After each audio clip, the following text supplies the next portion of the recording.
Amen. Hallelujah. Murabibonye? Okay. Hallelujah. Amen. Nukuri ni mutadukunda biraza kugorana. So nukuri smile zanyu turazishaka, excitement murishimye. Okay. Wow. Turanezerewe cyane. Mbere yuko excitement izamuka cyane reka mbanze shimire umushumba, shimire office for trusting us and believing in our love story. Tugiye kubabwira no mugisha cyane. It's an honor. So, ladies and gentlemen, let me introduce my husband.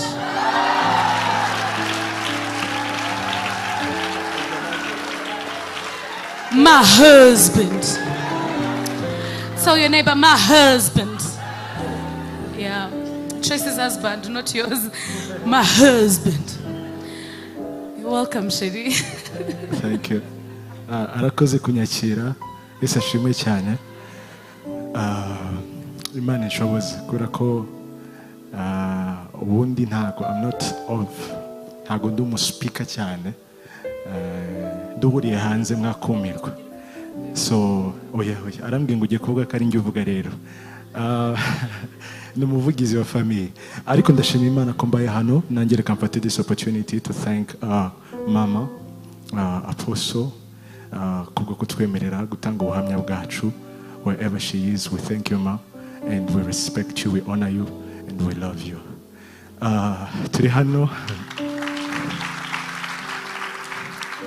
Turi hano kugira ngo tubasangize urugendo rwacu rw'urukundo. Man, I love this girl. Nago babyumvishe babe. Nago babyumvishe. Uyu mudamu mwiza uteye amabengeza ndamukunda pe. Urukundo rwacu si urw'ubu ngubu, si urw'imyaka benshi bazi 7, ahubwo n'urukundo rumaze imyaka 20. This is shocking. Wow. Yes, n'urukundo rumaze imyaka 20. Twakundanye, actually ninjye wamukunze mbere.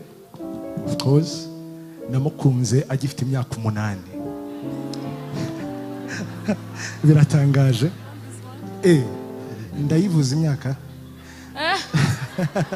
So namukunze afite imyaka 8. Twarabaturanye. By the way, ndashimana ko ngiye kubivuga my mama ari hano. I love you, mama. I love you so much. Ukuntu byagenze twarabaturanye, papa arahari nawe ndibwira ariko nziko ari mu mirimo. Arambwiye ngo ngari ku marembo. Amen. Yes. So twakundanye hashize imyaka 20. Twarabaturanye ahantu i Remera. Ntago ndibuze kuvuga ariho neza. Nkajya mbona umwana mwiza pe. Buryo bwiza ntago ari ubw'ubu ngubu. She was so beautiful and she is still beautiful. Ariko buryo byatangiye icyo gihe ntago, it wasn't romantic love. I felt a sense of responsibility. Akiri umwana ndamubona numva somehow she needs someone to be close to her. We na Daniela. Mama yajyaga tubwira ko inshuti ababyeyi bari inshuti. Then mama yabagiye nko mu mirimo akambwira ngo icyo gihe banyitaga Patrick uzurebe Tressy na Daniela ndaje ubiteho. En fait mama yahoranye yerekwa twebwe tutabizi. Ku bagabo bose bari hano burya muzagira ababyeyi bagira yerekwa kabisa. So akajya ambwira sinzi icyo yambonyemo. Mama, thank you for trusting me and I'm so grateful ko hatengushe icyizere yaramfitiye. I would stay with them. Mama akajya mu mirimo yagaruka agasanga sometimes baryamye tugakina, then they do their homeworks bakaryama, nanjye nkaca hasi ya senyenge nkasubira mu rugo. so nuko twagiye dukundana ariko hatangira kuza ikintu kugeza aho numvishe mfite utuntu tw'udu feelings niko kumwandikira kabaruwa kankavuge n'ijyo kavuge sheri wanje kavuge yaranyendikiye arambwira ngo nzagukunda nk'uko ifi ikunda amazi. Oh, hello, that's what I'm talking about. Flow, you know, I think yerekwa mama yari yaragize ryari ritangiye kunzamukamo, so I really loved her. Iyo bikunda tukazana ifoto ye agifite iyo myaka, dufite ifoto yari twari tukiri abakatolike, murumuna wanjye yari yabatijwe, uramubona akirakana nanjye ndaho ngo turi kubyina twese kakirakana gato nanjye ndaho ngaho. So this is not just a feel good story, this is a real story. So kuva icyo gihe rero I loved her and ndamwandikira, ariko unfortunately kwa kundi abantu bimuka tuza kwimuka, kuva icyo gihe sinongera kumubona, twongera guhura aho agiye kutubwira nyuma y'imyaka 14. Take it away. thank you so much, babe. You're very handsome and I love you. God blessed me. Shakata yada bahosa. Imana yampaye package yuzuye. Hallelujah. So reka mbere yuko ngenda kuri package icyo gihe yampaye ubu ngubu mvuge maze kumubona. We ntago yaranzi, ofete twarahindutse twese. Izina rye twamwitaga Patric, hama isebe bwo wagiye kure yanjye.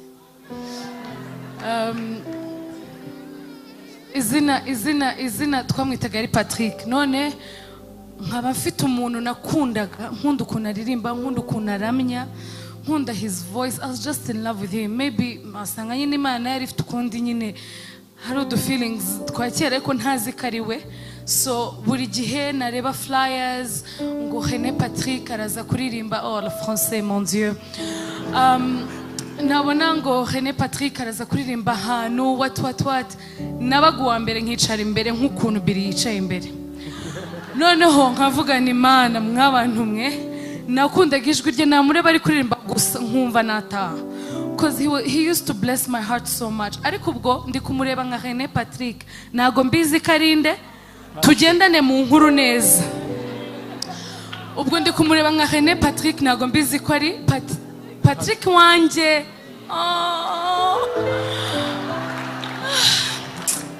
Manu shoboze. So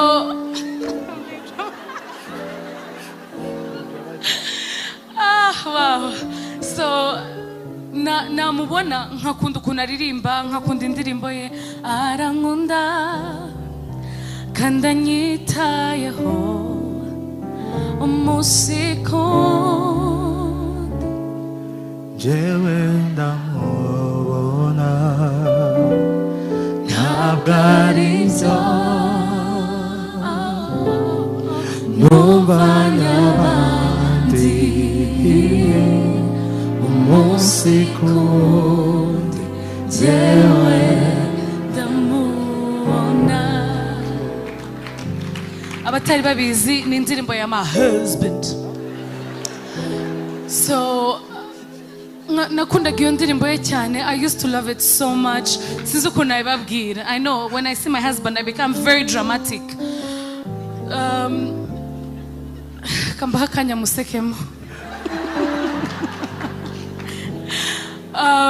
So naramukundaga cyane. Hari indirimbo yakundaga kuyobora cyane.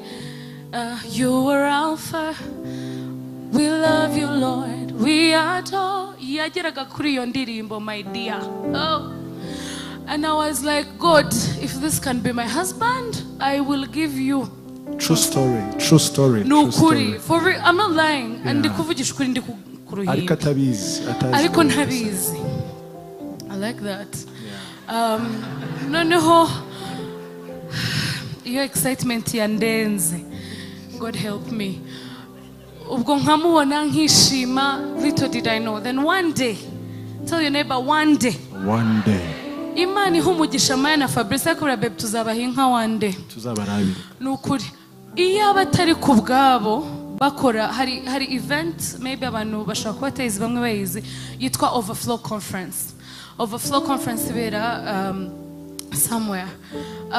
Then uwo munsi ndabyibuka namubonye bamwicaje imbere nk'uku nguku naturuka hari inyuma nkabona yicaye nk'ahandi avuga hariya ni mu basitari ntabwo nahajya ubwo murumva nyine ko nari ntaraba Tressy. Noneho mana maguca bugufi, noneho nturuka hariya ndi kuza urumva, noneho mbona yicaye ahandi avuga hariya ni mu basitari ntabwo nahicara mfite ubwoba bwinshi, ariko ubwo bwoba ntabwo buri guhagarika amaguru yanjye ari gukomeza agenda yavanse. Ubwoba buri kunyica ariko amaguru ari gukomeza agenda. Ariko se baby urumva amaguru yanjye akomeza agenda ariko ubwoba buri kunyica. Ndi umuntu ukunda impeta cyane, I love rings so much. Naye nambaye impeta nayambaye aho ntagomba kuyambara yet. Ndangije umutima urambwira ngo ushobora gukuramo iyo mpeta, ubu se nakubona akabona ko wambaye iyo mpeta and then agatekereza yuko uri engaged kandi utari engaged. Gia, I hope you are getting my points. Other Gia is in the house. Sometimes we block the way. Make way. Ndabizi twa rings tuba dusa neza ariko you know we have to make way for the right one. Okay. Ubwo nakuyemo impeta ndayibika, let me keep it and hide it ataza no kwibeshya. Ariko mwibaza ibyo bintu ntago nzi yuko wari you know, ariko umutima urambwira kuramo iyo mpeta Tressy, kuramo iyo mpeta nyikuramo nyambara hano kuko hano kameme ntago hano baba barayinyambitse hano. Nuko ndicara, noneho yicara inyuma yanjye narenza hahandi abasitari bicara, ndagenda nicara imbere, ariko umutima urambwira let me tell you people, Imana iratangaje. Nkicara bag yari aho, umutima wese unyemeza yuko ari bagi, kandi ubwo yicaye inyuma yanjye ari kumwe n'undi muntu w'umukobwa nene wanje kugira ngo oh my god Tressy uya ni sheri we, naho ntago ari we, ubu ngubu ni beseri dukundana. So like ndavuga ni ubuse koko mana ubafite umuntu koko, God why me, you know, ariko umutima wanjye ndatuza. Ubwo bag yicaye ku ruhande nzi ngo ni yande kandi koko ni iye. Nabwiye tugendane muri story nuko, and then bigezemo hagati when the preacher was preaching aravuga ngo abantu baholdingane hands, bafatane mu ntoki. Noneho yiyumvamo mu mutima we ko hari umuntu uri muri depression agomba kujya gusengera. Atekereza yuko ari kazi niwe uri muri kwitegura muri drama bagiye kubyina, atekereza ko ari we ajya kumureba. Mu kujya kumureba umuprotokole araza yicaza umuntu, murankurikiye, araza yicaza umuntu hahandi yari yicaye. Bivuze ngo ahantu hasigaye umwanya ni hehe? Hello! Bivuze ngo ahantu hari hasigaye umwanya ni hahandi hari marete. Niko bivuga en français? Merci. Ubwo ya marete it had to make way. Hey! Tuyegezayo, ubwo urumva yese aburaho yicara, biba ngombwa akaza kwicara iruhande rwanjye. Murashaka kumva ko nari merewe? Jesus is Lord. Nari ndi gutitira, butterflies in my stomach. I was, oh my God. Numvaga ntazi ukuntu nabaye, navuze cyane. Numvaga urumva ni njye uzi kuvuga iyi story neza pe.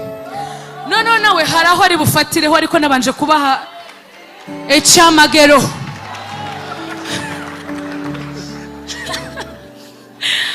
Ubwo, oh my gosh, this is a love story. Dukeneye gukora amafilime pe. Noneho araje yicaye iruhande rwanjye, preacher isavuga ngo dufatane intoki. Mw'abantu mwe, mbere yuko preacher bivuga yaje kumenya ko wa muntu ufite depression. Ladies and gentlemen, welcome Mom.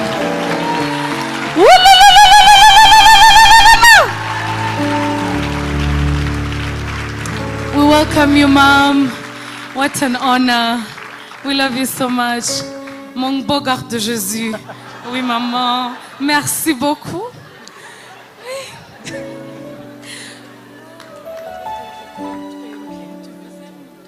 On t'aime beaucoup, maman. Beaucoup. Oui. Vraiment, beaucoup de beaucoup. Je suis contente. So, urumva hari ukuntu mama twamubwiye ku nkuru ubwo nyine tujye dukomeze mama murakoze. Ubwo mbere yuko uribuka wa muntu yuyumvishemo ko ari depressed yari njyewe. I was going through so much depression. Numvaga ndi mubi nene nagerageje kunywa vinegre izo story nayo zibabwiye numva nyine ibaza umuntu uri muri depression hari umuntu aho ngaho ugiye guhita. So nari ndi kunyura muri depression igoye cyane. It was a very dark season mu buzima bwanjye. Umuntu uvuga ko afite depression cyangwa mental health ndamwumva nago njye nyipfobya ahubwo ndamusengera. So rero wa muntu yari njyewe. Mbere yuko wa muntu avuga ngo mufatane intoki twe twamaze kuzifatana yarambwiye can I please hold your hand? Hey! Nahise mvuga ni Yesu we ndakamuhereza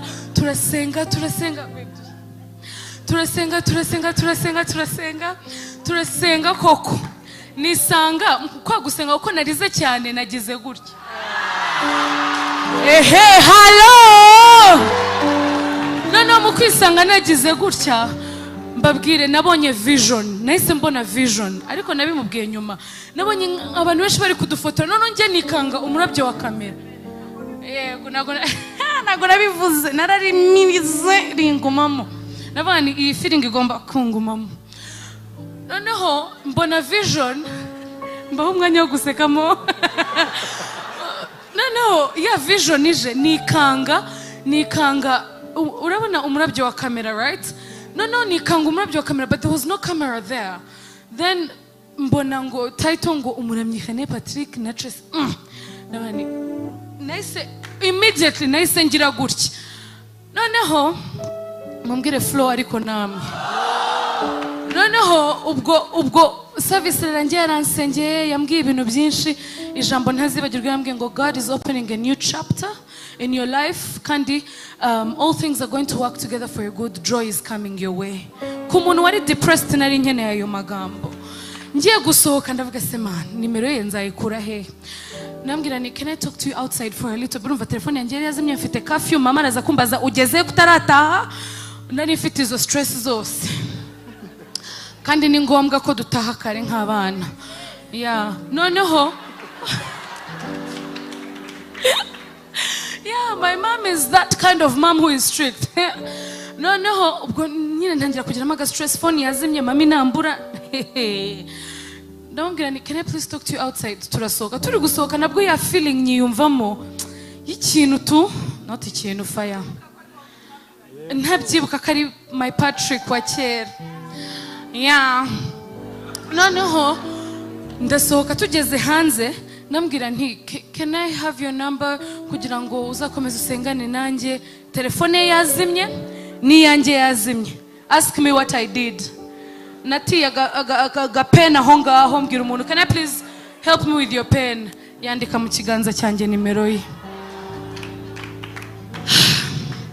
Turi kuzamuka I have my marraine she's my everything Stella I don't even know she's here ariko twari turi kuzamuka gahanda kiyo church aho twari turi kuzamuka ngenda nambwira ngo you will never believe you know T is T nambwira ni you will never believe umuntu twahuye mubwira nyine ibintu byose byabaye turi kumuvuga ari kuzamuka inyuma yacu no duhindukiye tumubonana na wa muntu natekereje yuko ari girlfriend kandi she's the cousin sister. Then nibwo yamudu presence avuga ko ari cousin sister we umutima wanjye urongera usubira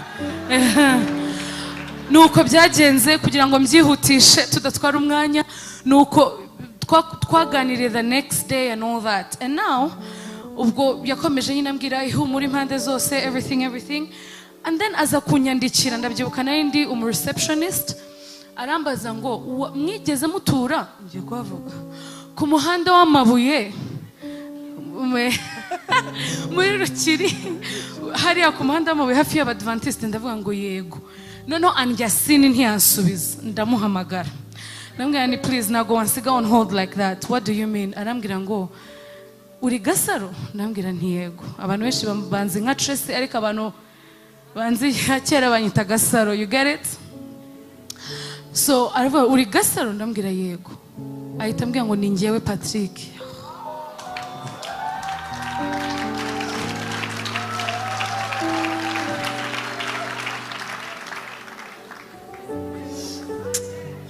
I just love you, man. Ndabyibuka ikintu cya mbere nakoze. Thank you, mom. Thank you, mom. Thank you so much. Reka Amfasha. So Babe, kamvuga akantu kanyuma narirukanse ngenda nsanga mami niwe muntu wa mbere nabwiye. Nagenda mbwira mami, uribuka ya ndirimbo dukunda arankunda. Uribuka umuntu witwa Rene Patrick, ati ndamuzi uririmba. Uribuka Patrick wacu, ati yego niwe Rene Patrick. Oh my god, my mom was so excited. Bwari mbere yuko mubwira ko feelings zaje, because you know our mothers will always be mothers. Yeah, so mwanyemera my husband akagira icyo avuga. arakoze cyane.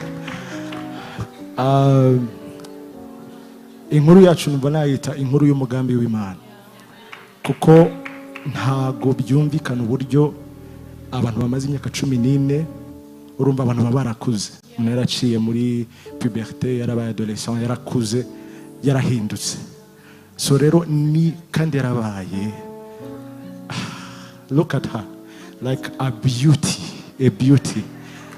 Ariko Imana niyo yonyine orchestratinze uru rugo urumubona hano, kuko ndibuka ko ibyo nabwiwe by'umuntu byo gusengera umuntu, I would have never thought yukariwe then kumusengera no kumva ko agiye kuza in your season. She was really going through a lot, ngira ngo murabizi, body shaming, ibintu nk'ibyo, ariko Imana niyo orchestratinze kongera guhura kwacu. Niyo mpamvu urugo rwacu rukomeye, nuko tuzi yuko ari Imana yahuje ibintu. Hari ikintu atababwiye, ngira ngo mbabwire ko mfite umugore ufite iyerekwa. Icyumweru cyabanjirije iyo event ngo yari warose ikisheri. If you don't show me excitement, I will not tell you. Nari ndi muri chambre, ndi kwitegura chambre. Ndi kwitegura, we were going somewhere with my sister and my cousin, my 2 cousins. Turi kwitegura, turi kugenda. Noneho ndangije navuga ariko murambona kandi mushobora gusanga Rene Patrick ari we mugabo wanjye. Uko nguko. Nabo bahari babivuga bakabibabwira ukuntu nabivuze byaje gutyo gusa nabani wasanga Rene Patrick ari we mugabo wanjye kandi muri aho ngaho. And now see where we are. I know. God is good. So ndashima Imana cyane ko Imana yabikoze neza. Ndashima na Imana itegura ibintu ikabishyira ku murongo. Rero twihuse ndavuga package. Uyu mugore ni umugore mwiza. Ikindi ni umugore ufite iyerekwa. Ni nacyo kintu cyatumye numva ari uwanjye. Tukibonana urumva turongeye turabonanye, umutima wanjye uhamya neza kariwe. Ariko nagombaga urumva nirinze kuba natera intambwe zirenze ngomba gutera. Sinanamusabye nimero, sinanagiye kure, kuko numvaga ngomba kumwubaha. Nabonye ikintu kimurimo, nubaha nicyo n'uburyo twahuye, kuko narinzi ko atari umuntu mbonye ndamukunze ngize feeling ngize gute. No, nari mbizi neza ko ari Imana inshyize mu buzima bwe. So I had to be careful and I saw a calling in her. Then aza kuza hano, mumvugire ngo aza kuza hano. Nyamara mwampaye umugore muzima, mwampaye umugore ufite iyerekwa, umugore ufite passion. Nta nubwo byangoye. Ubusanzwe abantu bakoze mariage umukobwa bahita bamufata bakamukura aho yateraniraga bikagera gute, ariko nabonye iyerekwa muri we kandi numva Imana imbwira ngo nabanze atyazwe, kuko hari kugana ariko aracyagomba kuba ahantu bamurera gutyazwe. Thank you ma, thank you so much gukomeza kumurera. And ni umugore mwiza mahema pe. Niyo mpamvu agumaza nuko she fulfills everything she has to do at home, and I'm safe kubona aza gukorera Imana gutya.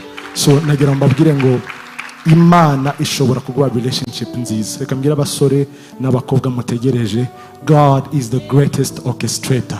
Izi uburyo ipanga ibintu ikaguha umuntu ugukwiriye. Please ntuzihitiremo. Please ntuzajye imbere, ntuzatera intambwe mbere yuko uvugirwa gutera intambwe. Imana izaguha package ikwiriye. Thank you so much. Amen. Wow. Twamwongera amashyi benshi cyane. My husband avuze ibintu. Yeah. Ndashaka noneho kubabwira ukuntu naje muri aya mavuta. Naje ari Blessed Monday. GI. Blessed Monday. Yari Blessed Monday niko naje ndabyibuka bwa mbere ndi bubwire mom about Sheri. Babe ndi bumubwire about babe. Bijya binanira kumuvuga mu izina. So muri hanganira ka babe nikaza nyine namwe murabyumva. So nari mfite ubwoba ndabyibuka that day nkaho byarejo muri office ndi gutitira aba GI kwa kundi ndabumva iyo muri gutanga kwa kundi na kwa kundi nari mfite ubwoba ndi gutitira mfite ubwoba ndangije ndabimubwira nabwira mom I'm in a relationship I'm with René Patrick ndamubwira yarishimye.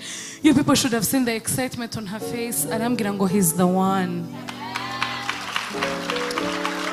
He's the one for you kandi araduhanurira aradusupporting aradushyigikira. What an honor to be. Hanyuma ndamuzana barahura barabonana. Ibyo ndabyibuka uwo munsi turi batatu with mom. I will never forget that day in my life. Hey, Jesus. This makeup. Oh. I really, really love you, Mom. And I really appreciate you in my life.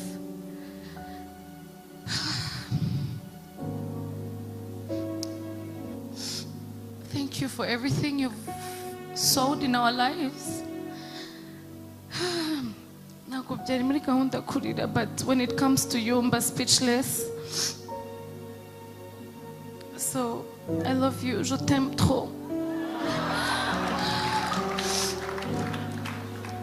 Yeah. I love you so much, and I promise to make you a proud mother. Ndabyibuka nza hano nambara imyenda icitse, Apostle kam blessinga. Yeah, to blessings turi babiri undi ntago ndi bumuvuge, nashaka kubivuga zabyivugira. Ariko uwo munsi nahise njya mu gikari kujya kugura imyenda. Mu gikari murahibuka. Ariko ndakeka atariho tukigurira.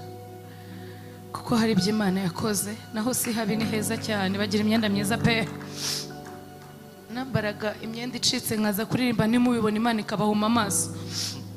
Ikabahuma hano habaga hacitse nota amaso completely. Ariko mama yabaga yabibonye akamblessing uko ashoboye, arambwira ngo nzakwambika.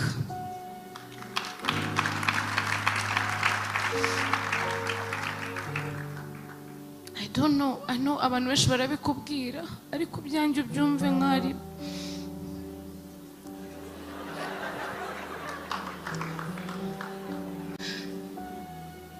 Akunda gukoresha humor kugira ngo atarira. Niyo mpamvu ari gushiramo akantu. Gusa turashima. Thank you kutubona. Ndibuka muri 2014 mutwakira na ministry nyoboye, buriya bari mu mwakira umukwe, buriya bari mu mwakira umuhungu wanyu. Imana yabonaga yuko igihe kizagera mukampa umukobwa. Turashimana ku bwanyu, mwarakoze kudushyigikira mbere y'ubukwe, mu bukwe na bugingo n'ubu. Mufite umubyeyi mwiza pe. Dufite umubyeyi urimo Imana. She is one of the most prophetic persons I know. Imana imushyiramo ibintu instantly ubikeneye gutya.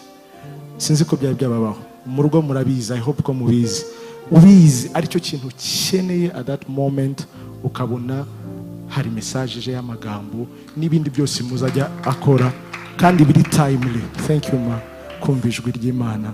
Thank you for believing in the ministry that we carry. Thank you for loving her and loving me. We will never disappoint you. We hope we make you proud. Amen. Thank you, Mom. And now allow me to tell my husband how much I love him. Monsieur, mon amour. Ni mutaba excited nukuri ntago mbivuga. Ndaza kubimubwira ahantu quelque part ni mutishima. Ariko I love you so much. Thank you for seeing beyond uko nge nibonaga. Thank you for loving me beyond uko niyumvaga. Thank you for being the man of my dreams, the man I prayed so much to God for. Thank you for being my answered prayer. Warakoze kubiboga ruriyo. Hello?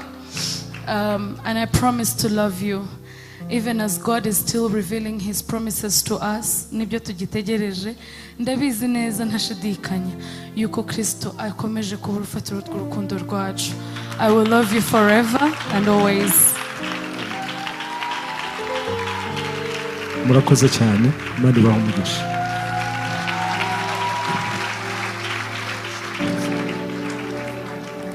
Patrick mwamuretse kamusubiza muri song. Just one song. Did you have seconds? Musubize mu karirimbo. Ku bukwe bwabo mwabonye kuriya muririmbiye. See what the Lord has done.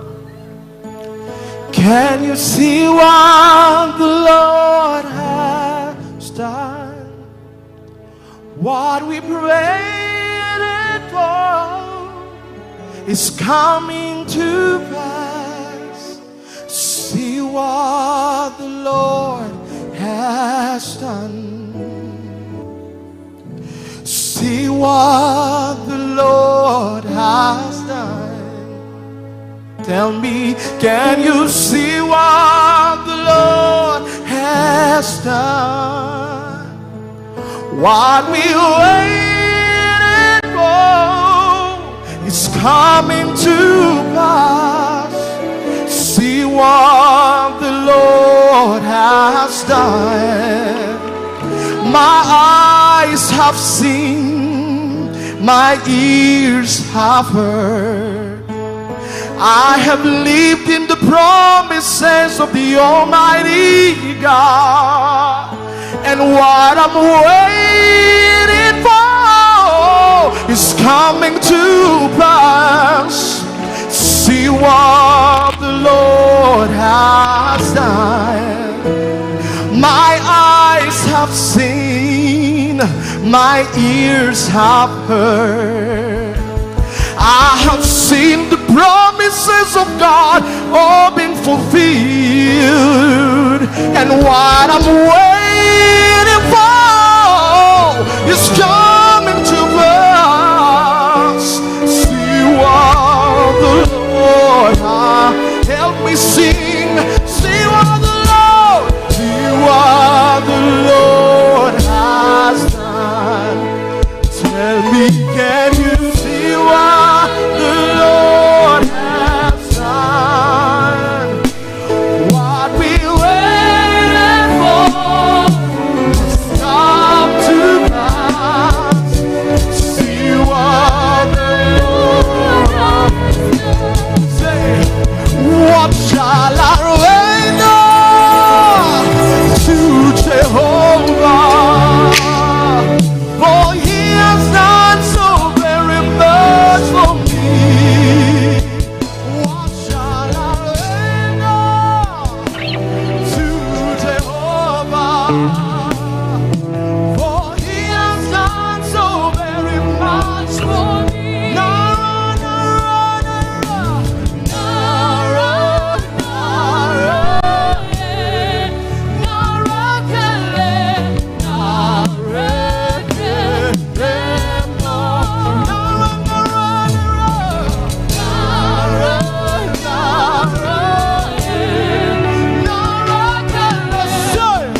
watera hejuru. Nara, nara, nara, nara, narekele.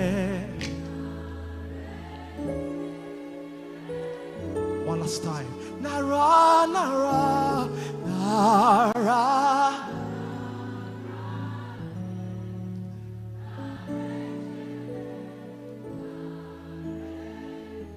All together. What shall I render? What shall I render to Jehovah? To Jehovah.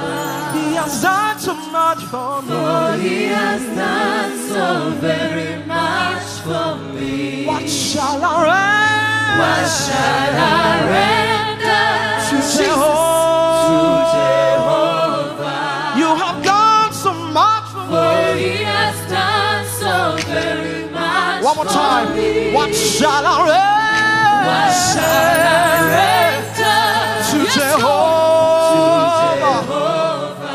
He has done so much for me.